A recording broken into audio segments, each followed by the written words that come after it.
Amén, mis hermanos. Buenas noches a todos, hermanos de Colombia, Venezuela, de Ecuador. Estamos muy contentos de poder otra vez estar aquí con todos. Jesús el Señor.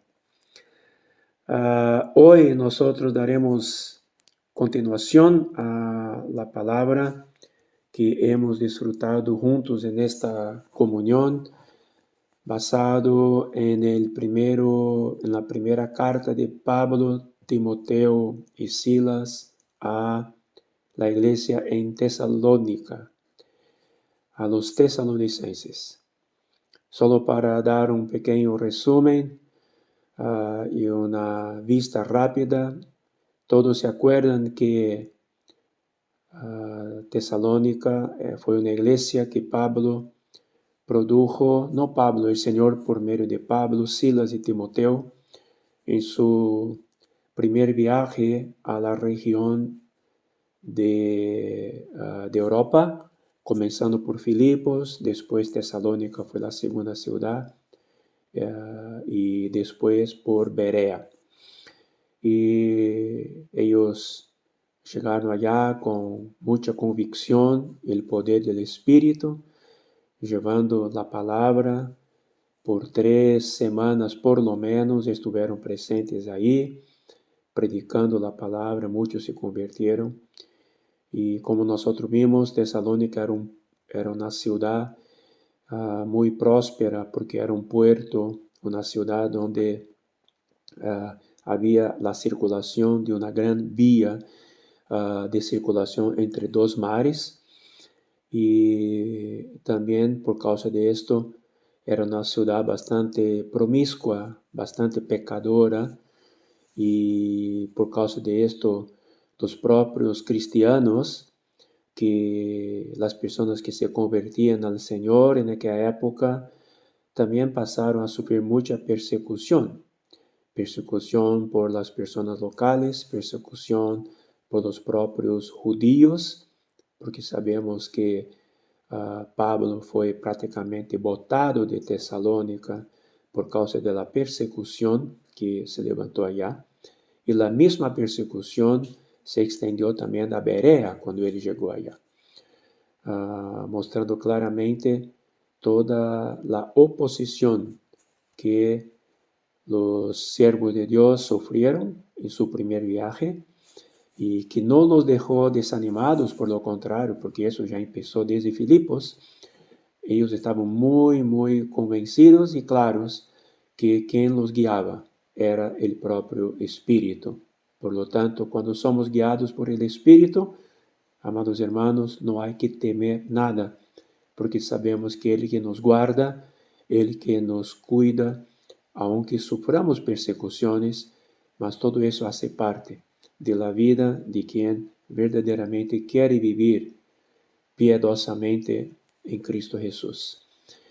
Y no solamente ellos sufrieron esta persecución en su primer viaje para Tesalónica, como después los propios hermanos tesalonicenses siguieron sufriendo persecución, como también muchos de ellos eran muertos por causa de la fe.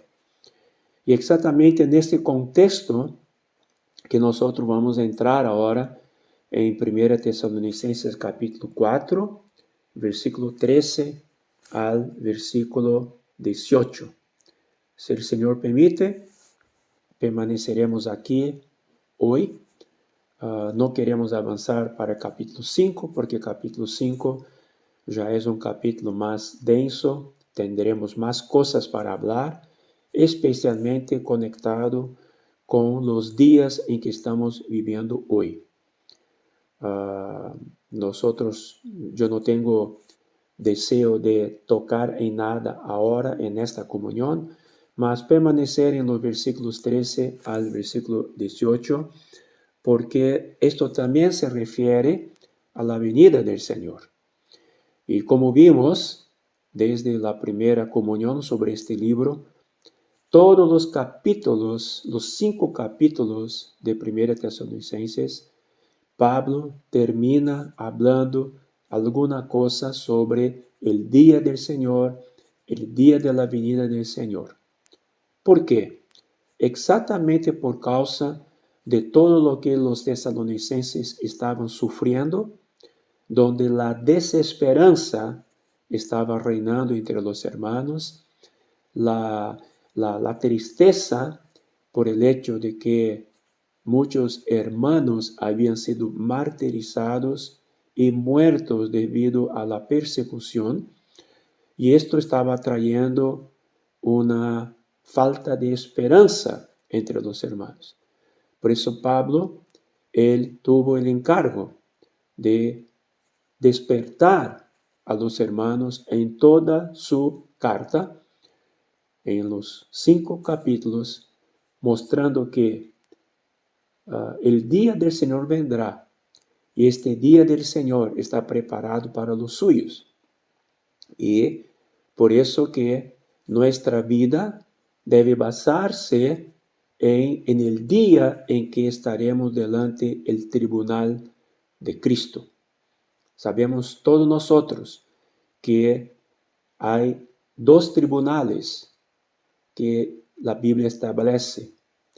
Primer tribunal es de Cristo, que será en los aires, de acuerdo con Romanos 5:10 y 2 de Corintios 5:10. Vamos a leer ahí Romanos 5:10, dice así.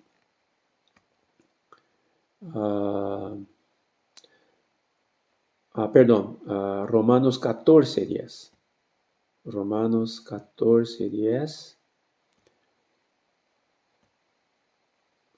Pero tú, ¿por qué juzgas a tu hermano? O tú también, ¿por qué menosprecias a tu hermano? Porque todos compareceremos ante el tribunal de Cristo.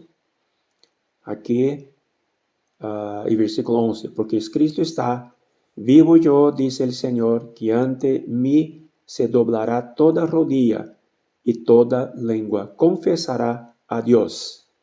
Versículo 12 dice, de manera que cada uno de nosotros dará a Dios cuenta de sí.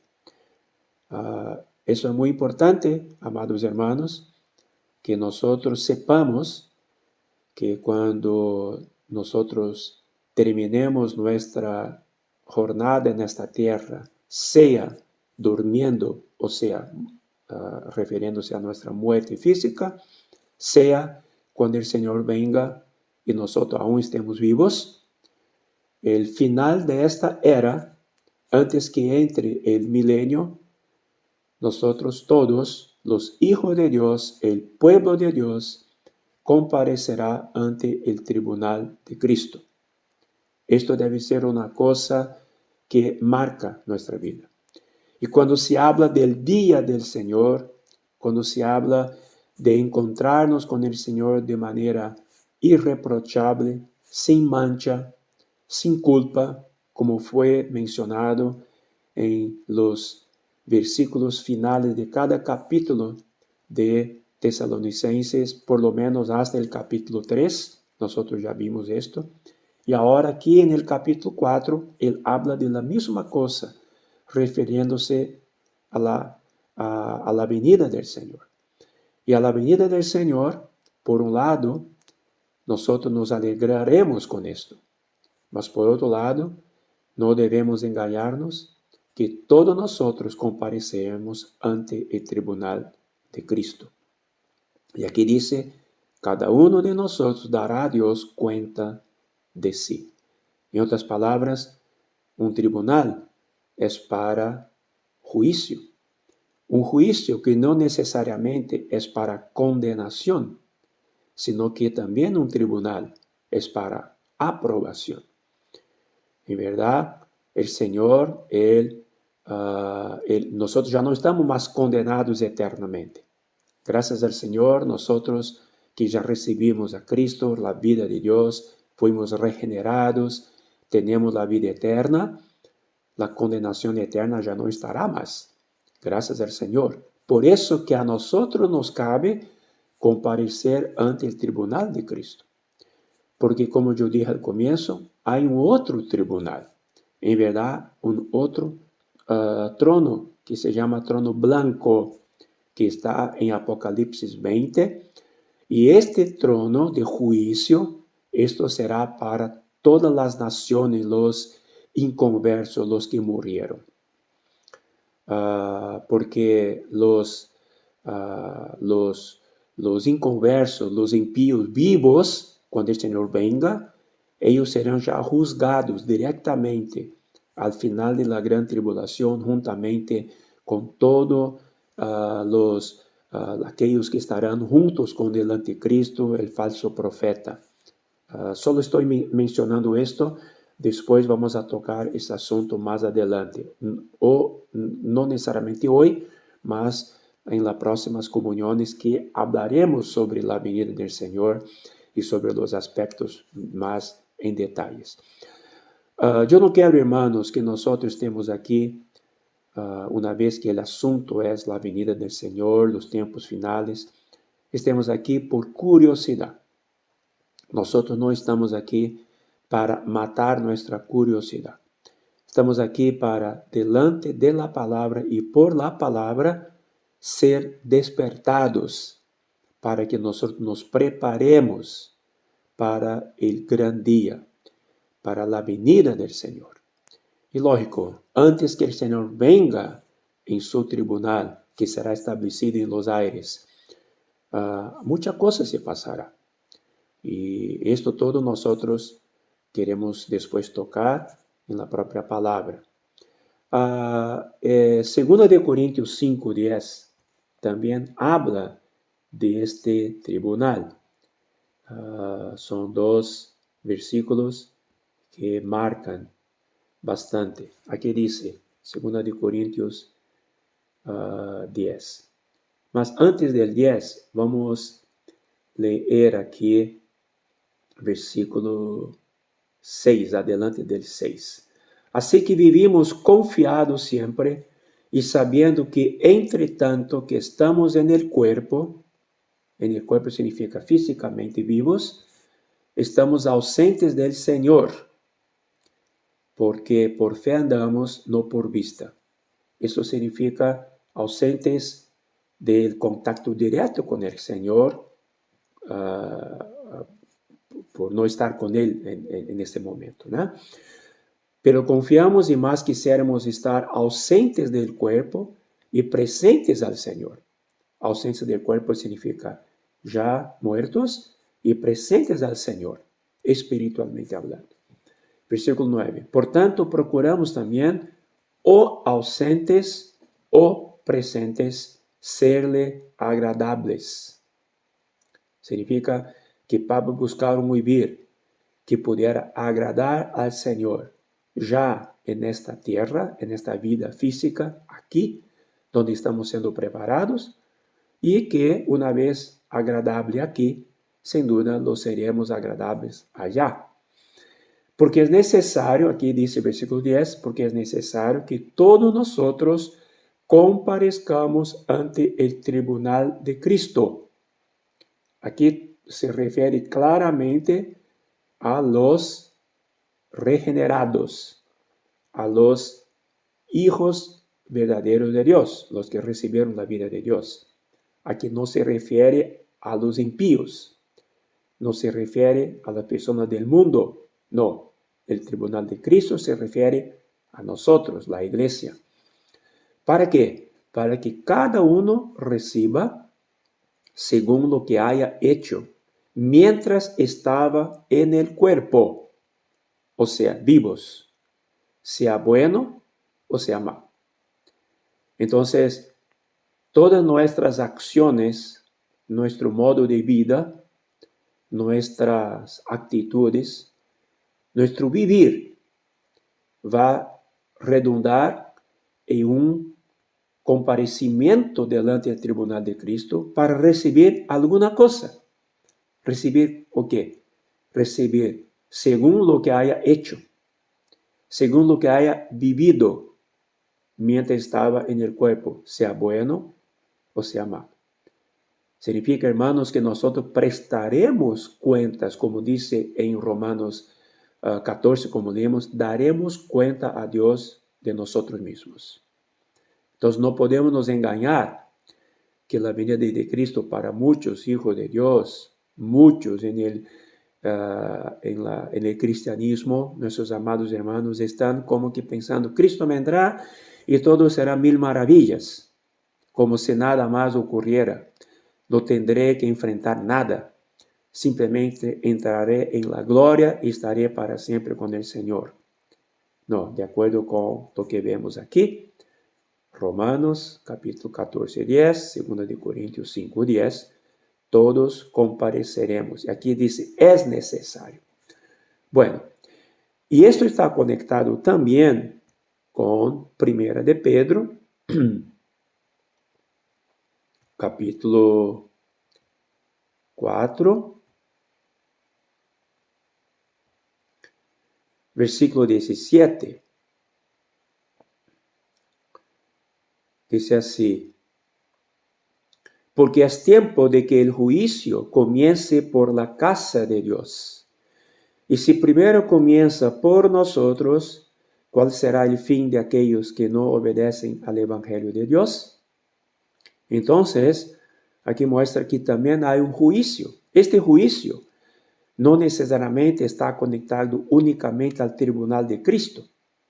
Mas, hermanos, todas las veces que nosotros estamos en ese tiempo de vida en la tierra, todo el trato del Señor, a veces las tribulaciones, las pruebas que pasamos, nosotros no podemos negar que es un tipo de juicio que el Señor ya está imponiendo sobre nosotros. ¿Para qué? Para nuestra salvación. ¿Salvación de qué? Salvación de nuestra alma. Porque la salvación del Espíritu ya está cuando recibimos la vida eterna. Una vez que recibimos la vida eterna por creer en Jesús, nuestro espíritu ya fue salvo. Y entonces, ¿qué se refiere a comparecer perante el tribunal de Cristo mencionado en Corintios y en Romanos? Se refiere no a salvación eterna, se refiere a la salvación del alma, que se refiere a la recompensa, al galardón que nosotros iremos recibir, o la disciplina que nosotros iremos recibir. Bueno, esto es lo que nosotros creemos. Lo que nosotros que estamos aquí creemos. Puede haber algún tipo de interpretación diferente, porque hay una línea de interpretación entre los hijos de Dios de que no habrá milenio, de que no habrá juicio, que simplemente así que termina todo, todos entraremos a la nueva Jerusalén. Entonces, esa es una interpretación que hay entre los hijos de Dios, mas que nosotros no la tomamos así, porque si nosotros la tomamos por esta línea, entonces muchos versículos, muchas porciones de la Biblia no tendría explicación. Por eso es que aquí vemos que nosotros creemos que habrá el tribunal de Cristo, porque así está escrito. Nosotros creemos que el juicio comienza por la casa de Dios y el juicio ya está ocurriendo en toda nuestra vida, de manera con que toda vez que pasemos por una situación, tribulación, prueba, debemos mirar el amor de Dios por nosotros, porque si no quiere nos juzgar hoy, para que en aquel día nosotros no seremos más juzgados delante de su tribunal. ¿Comprenden los hermanos? Porque todo examen pasado ahora no necesita ser pasado en aquel día. Porque si nosotros pasamos por todos los exámenes y pruebas y probaciones hoy, significa que en aquel día nosotros no seremos más juzgados, porque ya pasamos por el juicio en ese tiempo. Por eso que no vamos a rechazar el trato amoroso del Señor por nosotros. No vamos a rechazar las situaciones que pasamos. A veces la situación es la más pequeña, ¿sabe? A veces un desacuerdo con la esposa, con el hijo o con el marido. Parece que es una cosa pequeña, mas sabe que ese también es el Señor permitiendo que seamos probados para ver cuánto aún de vida del alma no tratada está en nosotros. Cuánto aún de nuestra vida humana, del viejo hombre, aún es vivido. Todo esto es para exponernos.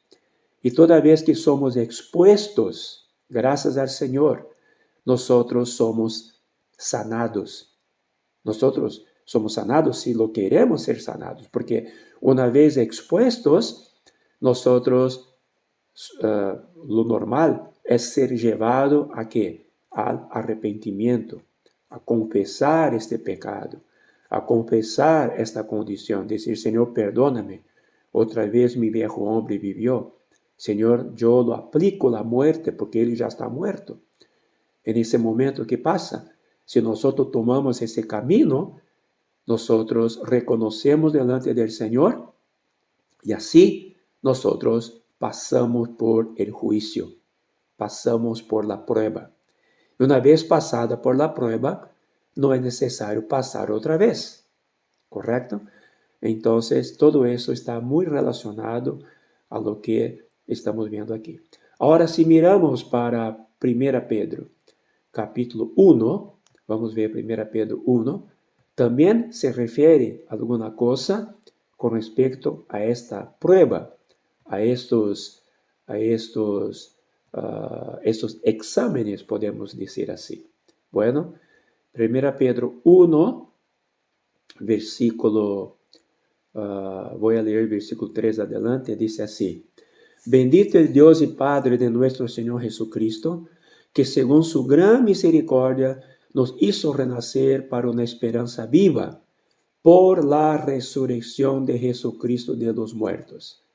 Aquí Pedro deja dos palabras que a nosotros: renacidos o regenerados para una esperanza viva. Los regenerados tienen hoy una esperanza viva. Amén. Eso es muy importante. Eso está conectado con los versículos que vamos a leer en 1 Tesalonicenses 4, del 13 al 18. Regenerados para una esperanza viva. Esa esperanza viva está conectada con otra cosa: por la resurrección de Jesucristo de los muertos. Nuestra esperanza está conectada con la resurrección de Jesucristo de los muertos. ¿Por qué? Porque nosotros que recibimos a Cristo, nosotros que por la fe recibimos la redención de Cristo, recibimos toda la realidad que se pasó con Él sobre la cruz, donde Él murió y resucitó después. Y nosotros con Él fuimos muertos sobre la cruz y también resucitados con Él. Amén. Esta realidad está conectada con nosotros hoy. ¿Para qué? Versículo 4. Para una herencia incorruptible, incontaminada, inmarcesible, reservada en los cielos para vosotros. Ese es el galardón. Esta es la herencia que nosotros heredaremos. Versículo 5. Que sois guardados por el poder de Dios mediante la fe, para alcanzar la salvación que está preparada para ser manifestada en el tiempo postrero. Esta salvación que está preparada para ser manifestada, ella puede ser interpretada de dos maneras. Será exactamente la porción infinita y eterna de la salvación eterna que nosotros ya la tenemos y tenemos el antegozo, tenemos el presabor de esa salvación hoy, mas nosotros la experimentaremos en plenitud total cuando el Señor vendrá, que es la salvación eterna. Como también está relacionado con la salvación que está preparada para ser manifestada en el tiempo postrero con respecto al reino milenial preparado a los que reinarán con él, que es la salvación de nuestra alma, ¿ok? Que sería el objeto final de nuestra fe, la salvación de nuestra alma, que redundará en el día de Cristo, que seamos aprobados por él en su tribunal, para entonces reinar con él por 1000 años. Entonces hay dos experiencias que podemos tener, una eterna, que será la Nueva Jerusalén, y otra de una manera especial a los galardonados, a los recompensados por exactamente por lo que vivieron en esta tierra, basado en lo que leímos en 2 Corintios 5 y Romanos 14, perante el tribunal de Cristo. Entonces, versículo 6 muestra entonces cómo nosotros estamos siendo preparados para este día, para este juicio que en verdad comienza por la casa de Dios, como vimos en 1 Pedro 4. Hoy estamos ya en un periodo en que el Señor está nos juzgando por amor. Está permitiendo que pasemos por un juicio, por una prueba, por un examen en todas las áreas de nuestra vida. Dice así: en lo cual vosotros os alegráis, aunque ahora por un poco de tiempo. Este poco de tiempo es el periodo de nuestra vida. Para algunos, este poco de tiempo son 50 años, otros son 60 años. Es el tiempo en que nosotros pasamos a vivir después de nuestra regeneración, de nuestro nuevo nacimiento. Comparado con el tiempo de la eternidad, lo que vivimos hoy es poco tiempo. ¿Comprende? Los años que vivimos hoy es poco tiempo. Poco tiempo no es 1 año, 2 años dentro del escopo que nosotros comprendimos de nuestra vida terrenal. No, nuestra vida terrenal toda es entendida como poco tiempo a los ojos de Dios. Porque en verdad ya estamos conectados con la eternidad. ¿Comprende? Entonces, ahora por un poco de tiempo, si es necesario, tengáis que ser afligidos en diversas pruebas. Tengáis que ser afligidos en diversas pruebas. Aquí Pedro dice claramente, Pedro aquí no ahorra palabras. Él muestra que nosotros tenemos que ser afligidos por diversas pruebas. ¿Por qué? Porque las pruebas a que nosotros somos sometidos, versículo 7, para que sometida a prueba vuestra fe, mucho más preciosa que el oro, el cual aunque perecedero, se prueba con fuego. Amén. Nuestra fe es mucho más preciosa que el oro perecedero. Y el oro perecedero es probado con fuego. Y nosotros, nuestra fe hoy, las experiencias que pasamos en este poco de tiempo que vivimos, también son pruebas de fuego espiritual. ¿Y qué sirve el fuego? ¿Qué pasa cuando una cosa pasa por el fuego? Sin duda, es purificación. Purificación. Todo lo que no debe permanecer es eliminado. Y todo lo que permanece es lo que Dios quiere que permanezca. Entonces, el oro, cuando pasa por fuego, todas las impurezas del fuego son quitadas. Todo lo que no es oro es quitado. Porque el oro tiene un grado de fundición. Y en este grado de fundición, todo lo que es antes de ese grado de fundición se quema. Y todo lo que llega a este grado de fundición del oro permanece. Por eso que existe oro de tantos carats, ¿no? 24, 18. Esto muestra el grado de pureza del oro. Y el oro más puro es 99.9. Nunca llega a 100%.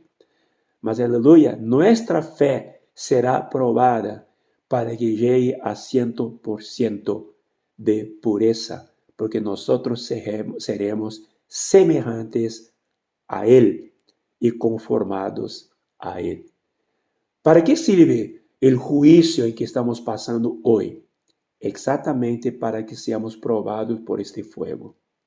Y este fuego es para que nosotros seamos conformados 100% a Cristo.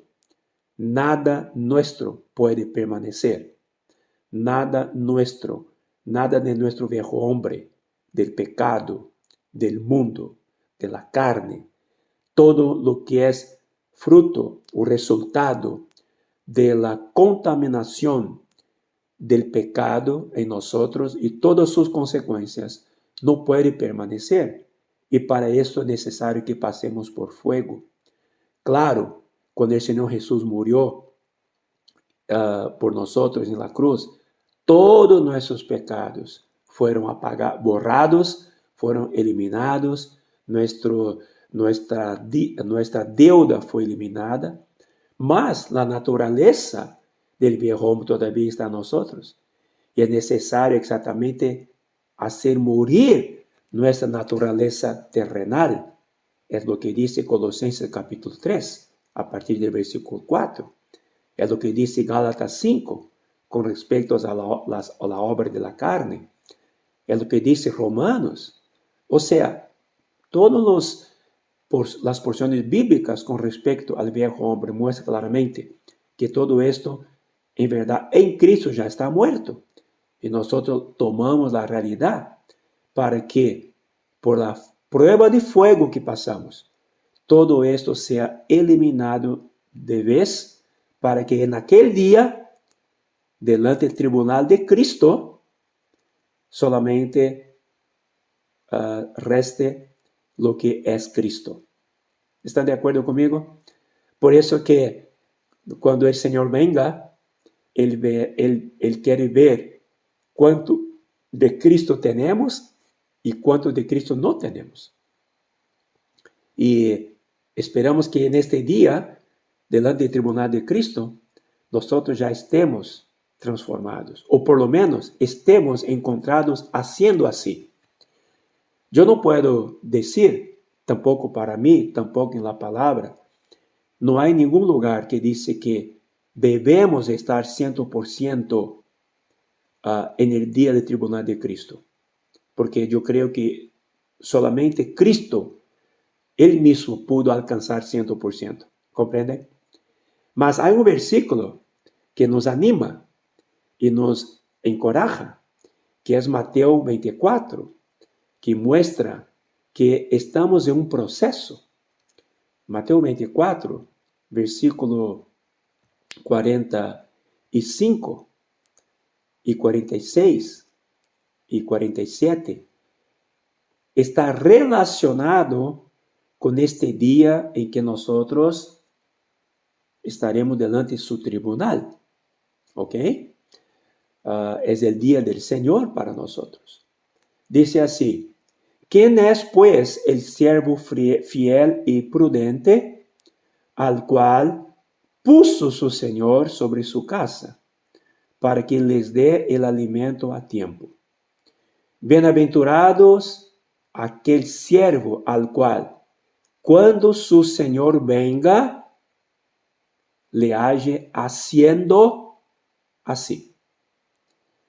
Amén. Entonces, el siervo fiel y prudente, al cual el Señor puso sobre su casa, espero que todos nosotros aquí seamos estos siervos fieles y prudentes, al cual el Señor puso sobre su casa, que es la iglesia.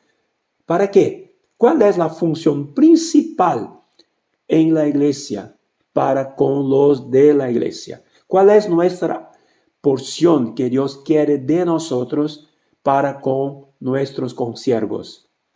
Aquí dice: les dé el alimento a tiempo. ¿Cuál es el principal? Alimentar a los hermanos. Alimentar es dar comida. Dar comida significa ayudar a los hermanos a crecer. solo se crece con comida. No importa, hermanos, cuánto conocimiento tengamos, conocimiento no da crecimiento. Yo digo un conocimiento muerto. Un conocimiento verdadero, un conocimiento de experiencias con Cristo, sí, nos hace crecer, claro, ¿no? El conocimiento es necesario. Mas aquí, el Señor Jesús mismo relaciona esto con alimento a tiempo. Alimento a tiempo. Entonces, nuestra porción principal en la iglesia no es llenar, hermanos, de doctrinas o de verdades solamente doctrinarias. Si la verdad no es comida, si el conocimiento no es comida, no va a hacer crecer. Por eso que quizá podemos interpretar por qué en estos tantos años de cristiano que tenemos, quizá tantos años de lectura de la Biblia, tantos años de escuchar mensajes, tantos años de leer libros, nosotros aún sentimos que nuestro crecimiento no está en el mismo nivel de esos tantos años. ¿Sabe por qué? Porque probablemente nuestra relación con lo que recibimos no fue comida, fue doctrina, fue teoría, no fue práctica. Entonces, lo más importante, hermanos, no es caer en lo que la religión, la tradición trae, porque la tradición, la religión quiere traer conocimiento, doctrina, que conozcamos muchos detalles, muchas cosas. Hermanos, mas si esto no está transformando nuestra vida, solamente alimento puede transformar nuestra vida. Cuando digo alimento, es buen alimento, ¿no? Un niño, para crecer, necesita comer. Ahora yo digo una cosa, no importa si en Estados Unidos, si en China, si en Venezuela, si en Brasil, si en África, si en Eritrea o si en Etiopía. Si hay comida, crecerán. Si hay comida, crecerán. A veces vemos tantos niños raquíticos en África, ¿no es cierto? Aún podemos decir en nuestro propio país, sabemos que por subnutrición hay raquitismo. Debería estar más desarrollado, mas por falta de comida no desarrolla. Mas él puede por lo menos mantenerse vivo si hay comida. Hay que hay un poco de comida. Mas después cuando llega la comida más nutritiva, más fuerte, empieza entonces a cambiar su vida, transformarse. Una persona raquítica sale de su raquitismo y va para una condición normal, saludable. Por eso, hermanos, que el Señor dé a nosotros en las iglesias comida. Comida significa, yo recibo la palabra por fe, la tomo, la aplico, la digiero y esto entonces va a tener su resultado positivo en mi vida. Esto me hará crecer. Amén. Entonces, este versículo 45 nos muestra nuestra tarea. Cuidar de los hermanos, cuidar de los consiervos que Dios nos confió, dando alimento a su tiempo. No es solamente alimento, mas también cuidado. Hay que dar ropa, hay que dar condición, como dice, toda la condición para una vida normal. Por eso hay que pastorear, apacentar la grey de Dios. Incluye todo esto, mis hermanos. Quizá tú vas a decir, hermano Salomón, mas estamos estudiando Tesalonicenses y todavía no leímos los versículos ahí. Mas, hermanos, como dije, yo no quiero entrar en curiosidad, tampoco estar en la doctrina ahí nomás, porque vamos a tocar ese asunto, mas quisiera dar este preámbulo, este inicio en este tema, para mostrar que lo que importa en la venida del Señor es exactamente eso que estamos hablando. Amén, hermano, ¿están de acuerdo? Mira el versículo 46. Bienaventurado aquel siervo al cual, cuando su Señor venga, le halle haciendo así. Este tiempo verbal es muy importante. Aquí no dice que el siervo concluyó su trabajo. Aquí no dice que este siervo llegó al punto final de su trabajo. No, aquí dice que encuentra el siervo en el trabajo, haciendo así. Ahí no importa si nosotros seremos encontrados haciendo así cuando el Señor venga y nosotros aún vivos, o que nos encuentre haciendo así, que prontamente yo duermo, yo muero físicamente, mas yo fui encontrado haciendo así. ¿Comprenden ustedes? Porque si yo duermo ahora, Salomón duerme hoy, si el Señor me encuentra haciendo así, cuando el Señor venga y yo resucite, el Señor me encontrará en condición de quien estaba haciendo así. ¿Correcto? Entonces, ¿cuál es la recompensa? Versículo 47. De cierto os digo que sobre todos sus bienes le pondrá. Alabado sea el Señor. Esta es la recompensa, el galardón para los que fueron encontrados fieles y prudentes, alimentando a sus consiervos. Alabado sea el Señor. Bueno, yo creo que eso es muy importante que nosotros veamos esto. Ahí vamos a comprender mejor qué significa por el malo o por el bueno. Como dice en 2 Corintios 5:10, que seremos presentes en el tribunal y seremos juzgados o seremos recompensados por el malo o por el bueno que habemos hecho. Yo creo que está relacionado con Mateo 24 aquí. ¿Qué es el bueno? El bueno es, yo estaba cuidando bien de los consiervos que Dios me encargó. Yo estaba alimentando, yo estaba pastoreando, yo estaba apacentando, yo estaba dando comida, yo estaba siendo paciente, yo estaba siendo perseverante, yo no desistí de nadie, yo seguí buscando, yo seguí orando, intercediendo, preocupado con los de la casa que el Señor entregó para que yo cuidara. Esto es un siervo fiel y prudente. Yo creo que este es el bien que está relacionado con el tribunal de Cristo. Será encontrado de acuerdo con el bien que ha hecho. Y el mal. El mal está relacionado con los versículos siguientes aquí. Versículo 48. Pero si aquel siervo malo dijere en su corazón, es el mismo siervo, ¿eh? Si el siervo está bien, es fiel y prudente, mas si no está bien, es el siervo malo. Aquí no son dos siervos, ¿ok? Es el mismo siervo. Pero si aquel siervo malo, o sea, él cambió de actitud, él cambió de dirección, él desistió, él abandonó y pasó a ser un siervo malo, dijere en su corazón, mi Señor tarde en venir. ¿Qué significa esto? No está preparado para la venida del Señor. No está conectado con la venida del Señor. ¿Qué hizo Pablo con los tesalonicenses? Conectó los tesalonicenses capítulo tras capítulo con la venida del Señor. Él quiso decir, vivan de acuerdo con la venida del Señor. No se olviden, el Señor vendrá. No se olviden, Él quiere encontrarte irreprensible, irreprochable, sin mancha, sin culpa.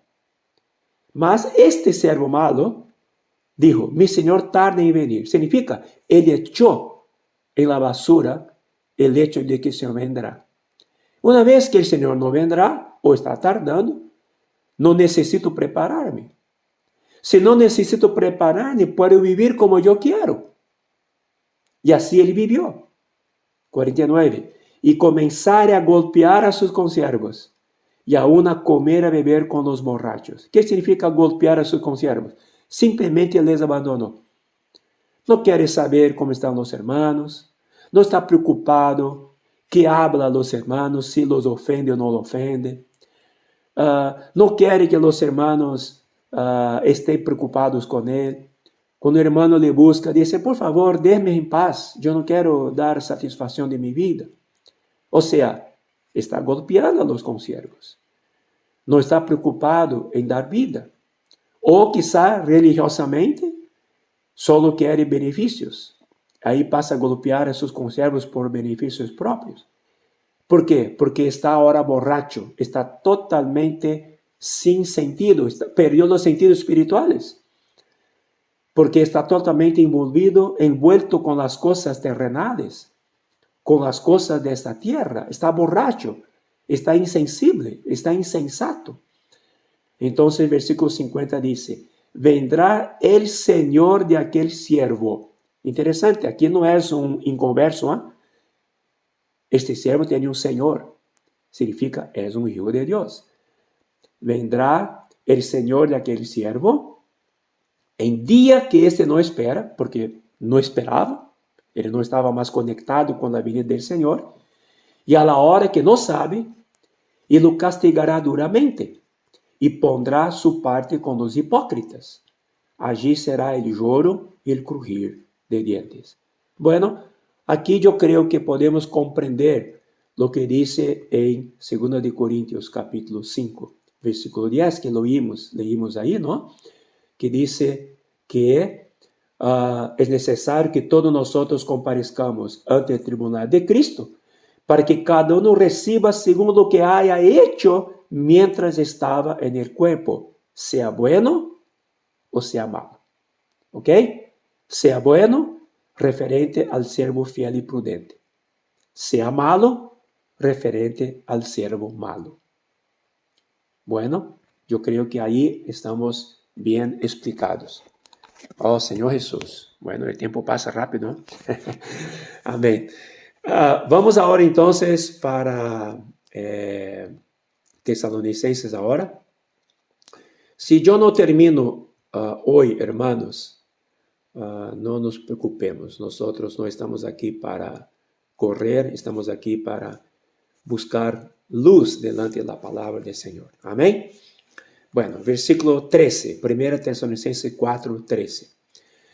Tampoco queremos, hermanos, que ignoréis acerca de los que duermen, para que no os entristezcáis como los otros que no tienen esperanza.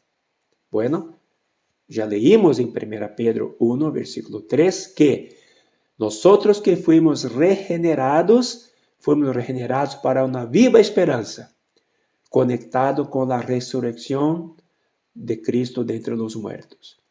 Aquí habla de los que duermen. ¿Qué significa los que duermen? Yo creo que todos nosotros sabemos.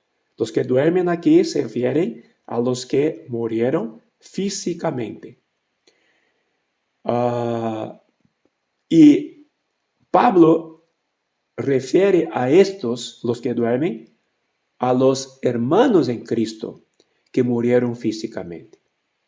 ¿Por qué? Porque los hermanos estaban sin esperanza, estaban entristecidos, porque muchos de sus hermanos, amigos, parientes, fueron martirizados, fueron muertos a causa de la persecución. Y ellos, quizá como nuevos convertidos, no tenían todavía esta claridad de que nosotros que tenemos Cristo ahora, ya no morimos, porque ya morimos con Él en la cruz, ¿no es cierto? Y ahora nosotros dormimos cuando nuestro cuerpo físico termina su aliento, es un sueño. ¿Por qué un sueño? Porque a los que están en Cristo, la esperanza de la resurrección es real. Nosotros morimos con Cristo y resucitaremos con Él. Por eso que nosotros, nuestra esperanza, si un día dormimos, es que nuestra esperanza es resucitaremos con Él. para estar con Él para siempre.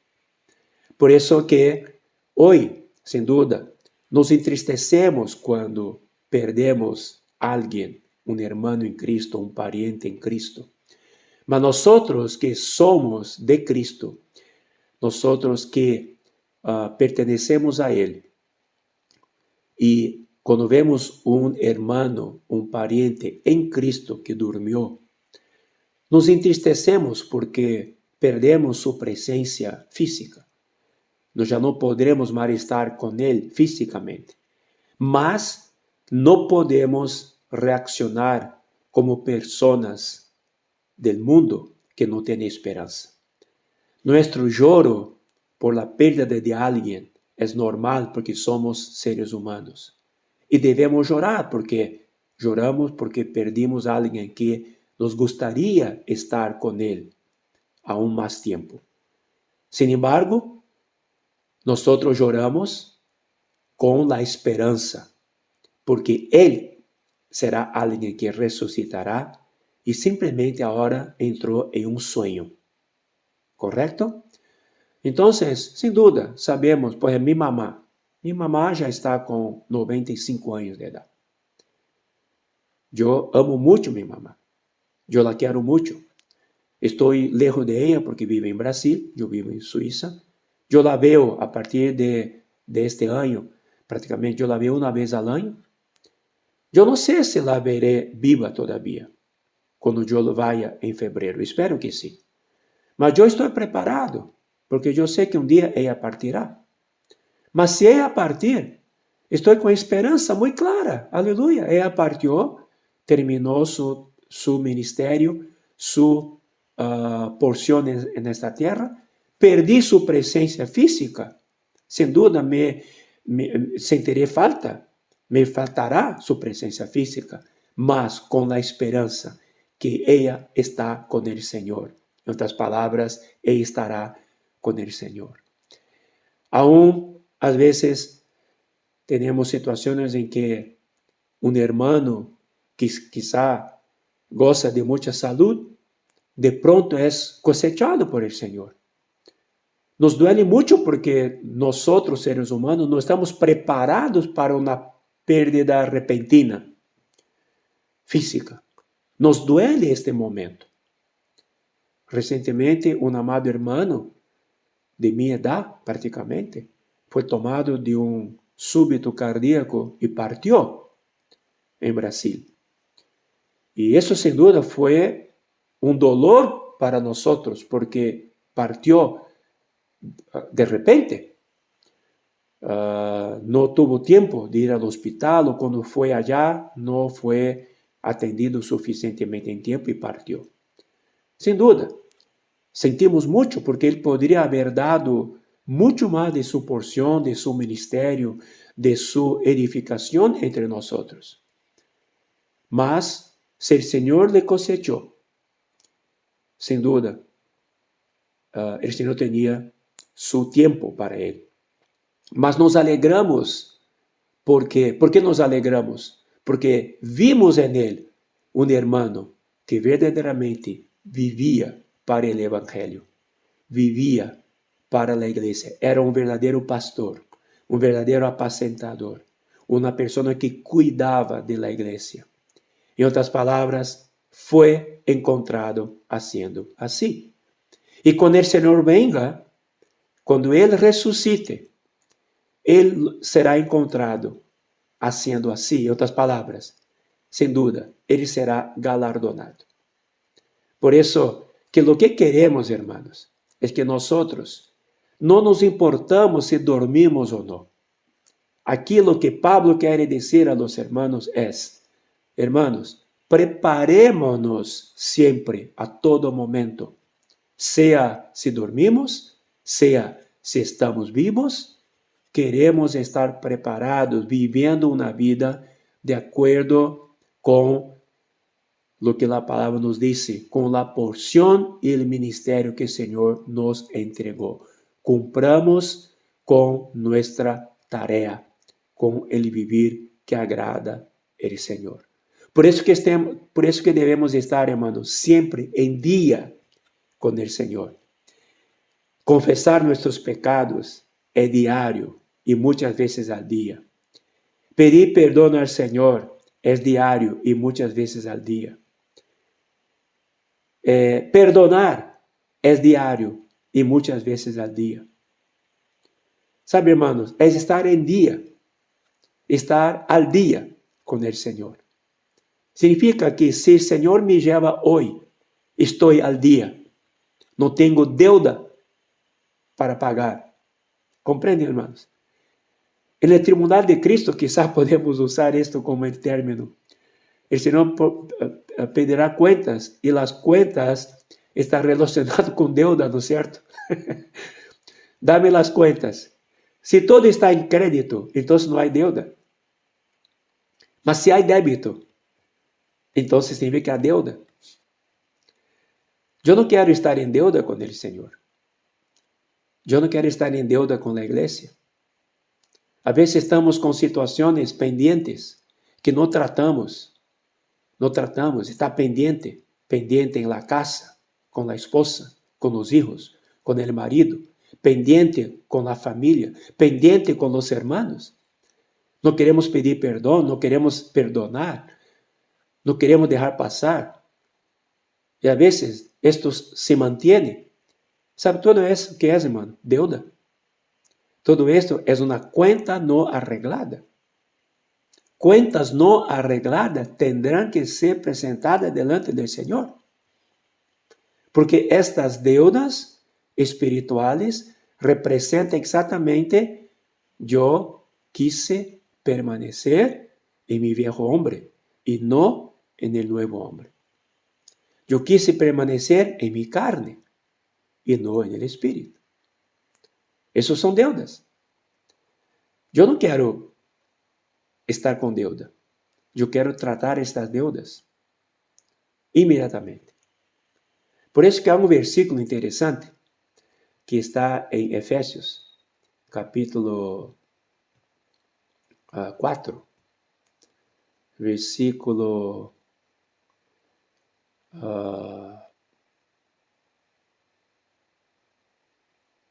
capítulo 4, versículo 26. Dice así: airaos, pero no pequéis. No se ponga el sol sobre vuestro enojo. ¿Qué es esta interpretación? Esta interpretación es: yo no dejaré pasar la noche. Antes que se ponga el sol, el problema será tratado. Amén. Entonces, los problemas que hay entre nosotros, interiores, exteriores, con hermanos, con Cristo, tienen que ser tratados en el día. No se ponga el sol sobre vuestro enojo. Enojo, ira, es la cumbre de la carne. ¿Ok? Es la parte más expuesta de la carne. Una persona cuando se ira, cuando se enoja, es la exposición máxima de la carne. Entonces significa que cosas más pequeñas también deben ser tratadas antes que el día termine, antes que el sol se ponga. Amén, hermanos. Yo creo que esto todo está relacionado con la venida de Cristo, de estar preparados, de estar al día con nuestras cuentas, para que podamos prestarla delante del Señor en aquel día. Oh, Señor Jesús. Bueno, volvamos a Tesalonicenses. Entonces, aquí yo me profundicé un poco más de lo que Pablo deja aquí a los tesalonicenses, porque Pablo aquí, él deja una palabra un poco más general. Él no entra en tantos detalles con respecto a la venida de Cristo, al tribunal de Cristo. Él quiso aquí dejar esas palabras para animar a los hermanos que nosotros somos personas de esperanza.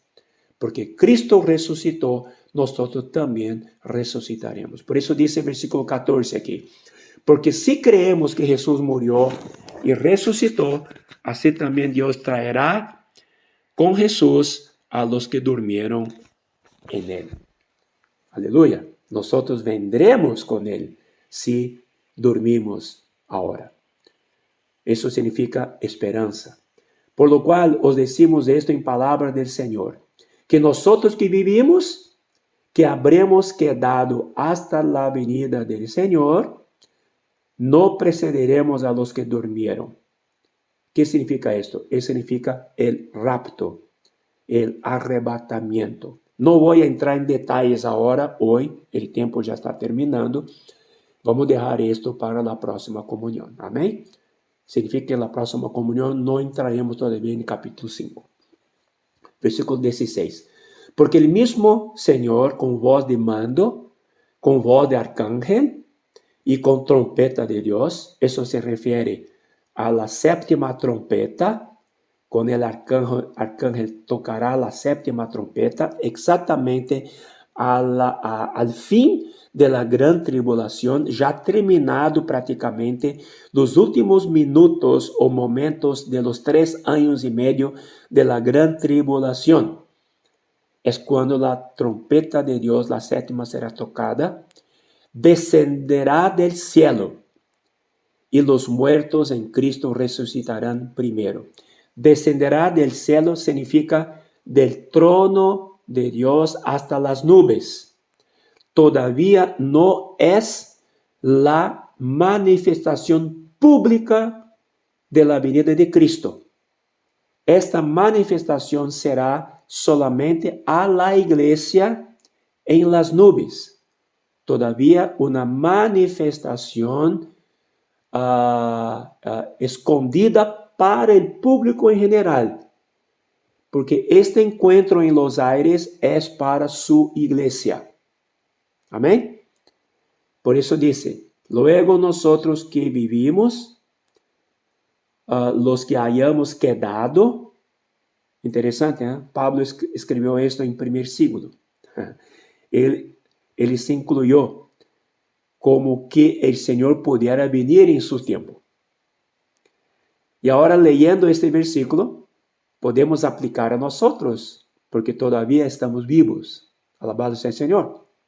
Entonces, nosotros lo que vivimos, vamos a aplicar para hoy. Los que hayamos quedado, seremos arrebatados juntamente con ellos en las nubes para recibir al Señor en el aire. Aquí significa que el tribunal de Cristo que leímos en Romanos 14 y 2 Corintios 5 es exactamente aquí, en las nubes, para recibir al Señor en el aire. Este es el encuentro que todos los hijos de Dios, la iglesia toda, aquí sí es toda la iglesia, porque existen los vencedores que serán arrebatados antes. Esta es una cuestión que tocaremos la próxima oportunidad. Mas aquí es toda la iglesia. Ya será arrebatada al fin de la gran tribulación. ¿Ok?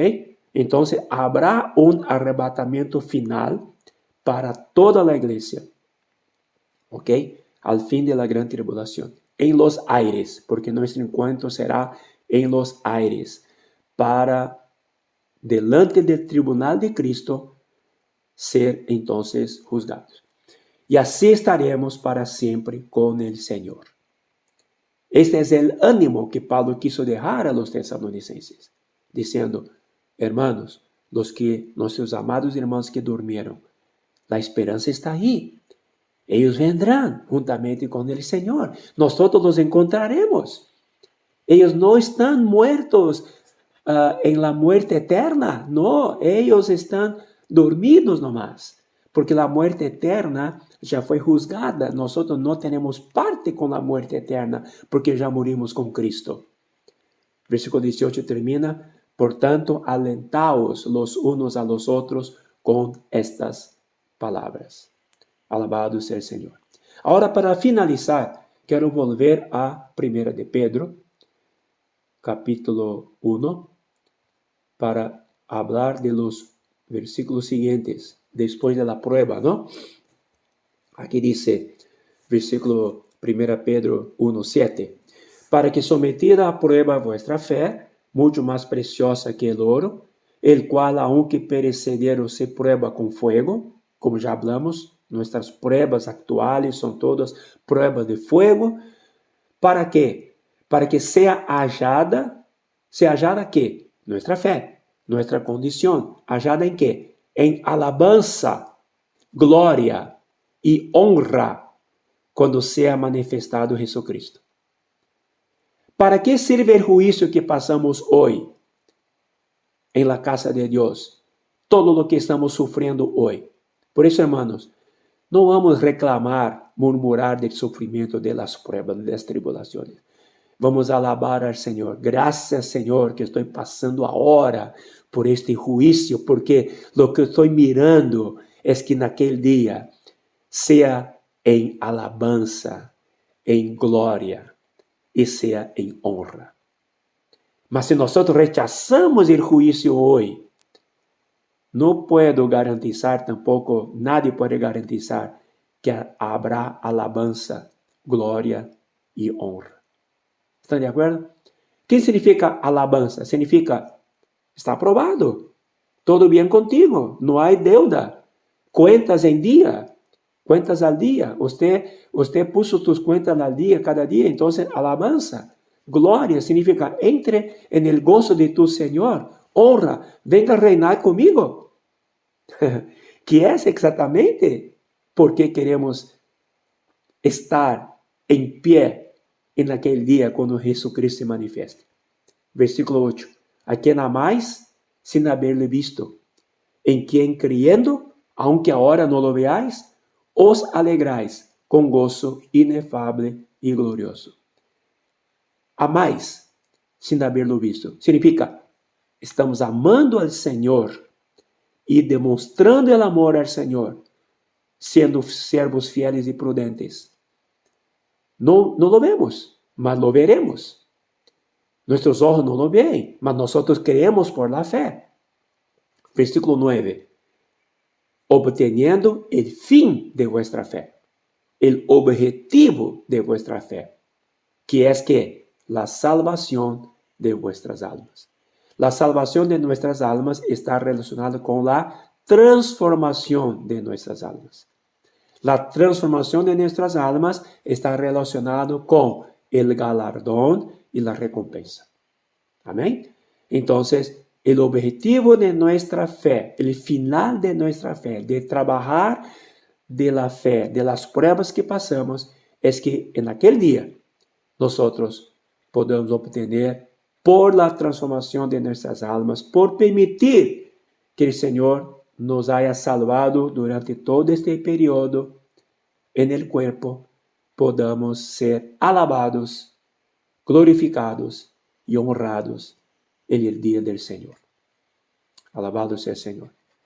Bueno, yo creo que por hoy ya es suficiente. Terminamos con esta palabra y la próxima vez vamos a seguir hablando poco más de sus versículos relacionados entonces con otras porciones bíblicas con respecto a los tiempos finales, porque está relacionado con la gran tribulación, con el arrebatamiento, y ahí queremos entrar en algunos aspectos más específicos. Amén. Vuelvo a decir, no para curiosidad, mas para verdaderamente prepararnos para su venida que está tan cerca. Quizá ustedes van a decir, hermano, mas no va a hablar nada de las cosas que están se pasando. Bueno, podemos hablar la próxima vez, mas siempre con una visión espiritual y no meramente cuestión doctrinal o curiosidad. Porque yo no quiero ser ese que diga así, hermano, no te dije que esto iba a ocurrir, mas estoy hablando aquí, no fui llevado, me quedé, ¿entiende? Todo estaba muy bien doctrinalmente, mas me quedé. Yo no quiero estar en esta condición. Yo quiero estar preparado para que nosotros podamos hablar juntos en aquel día allá y no aquí. Amén. Jesús es el Señor. Amén.